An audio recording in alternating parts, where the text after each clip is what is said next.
আসসালামু আলাইকুম। মালয়েশিয়া থেকে সবাইকে শুভেচ্ছা। আর আমরা যারা মালয়েশিয়া থাকি, আপনারা সবসময় কাজে ব্যস্ত থাকেন, কাজ করেন।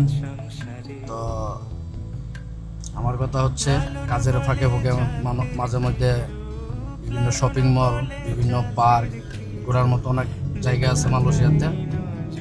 আপনারা মাঝে মধ্যে ঘুরতে যাবেন। ঘুরতে গেলে মন ভালো থাকে।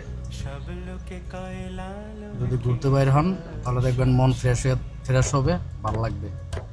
কারণ ফ্যামিলির অনেক চাওয়া, তারপর আত্মীয় স্বজনদের অনেক চাওয়া, নিজের কাজের ব্যস্ততা, বসদের সাথে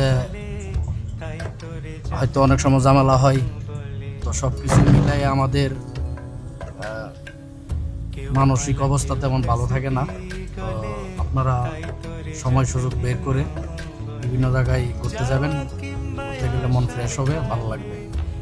আজকে আমিও ঘুরতে বের হয়েছি। আজকে আমিও দেখতেছি এক জায়গায় ঘোরার জন্য, কারণ মাঝে মধ্যে যেতে হয় কাজের ফাঁকে ঘোরার জন্য। আজকে আমি যাচ্ছি শাহ আলম, কোলালামপুর শাহ আলম। রংপুর থেকে আধা ঘন্টা লাগে। কিছুদিন আগেও গেছিলাম, আজকে আবার যাইতেছি।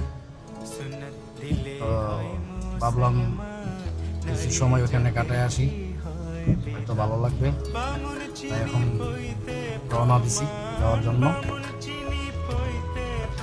দেখেন রাস্তায় মোটামুটি জ্যাম আছে, তারপর বৃষ্টিও আছে, এই অবস্থা। তারপরও যেতে হবে,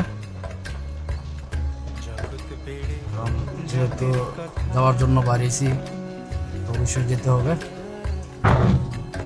আল্লাহ পাক যদি নেওয়া সুন্দরভাবে পৌঁছাও ওখানে, অবশ্যই গিয়ে ঘুরে আসবো। আপনাদেরও দাওয়াত রইল, আপনারাও আসবেন। যে কোনো জায়গায়, মানুষের ভিতরে যে কোনো জায়গায় যেতে পারেন ঘোরার জন্য, নিজের মনকে হালকা করার জন্য, ফ্রেশ করার জন্য। অবশ্যই ঘুরতে যাবেন। ভালো থাকবেন। আল্লাহ হাফিজ।